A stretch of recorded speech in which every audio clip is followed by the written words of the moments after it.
ጠቅላይ ሚኒስትሩ መንግስቱ ደጋግሞ ኢትዮጵያ በ110 በ111 አድጋለች ይላል። እኔ እሳቸው የኢትዮጵያ ኢኮኖሚስቶች ሁሉ ያውቃሉ። በ111 ማደግ ማለት ተአምር ነው። ይህን ተአምር የሰራችው ቻይና እንደው አሁን እየሰራች አይደለም፣ ታይዋን፣ ደቡብ ኮሪያ ናቸው። እንዴት ኢትዮጵያ በ111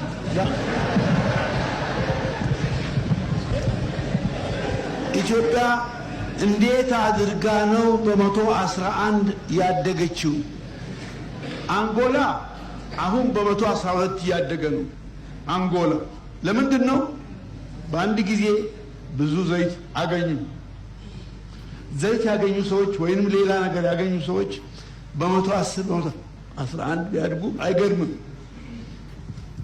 ለዓለምስ እንዴት አድርገን ነው የምንገልጸው? ቅድም እንደተባለው የዓለም የገንዘብ ድርጅት ኢትዮጵያ እና ሌሎች ምስራቅ አፍሪካ ሀገሮች ቢበዛ በ106 ያድጋሉ ብለዋል።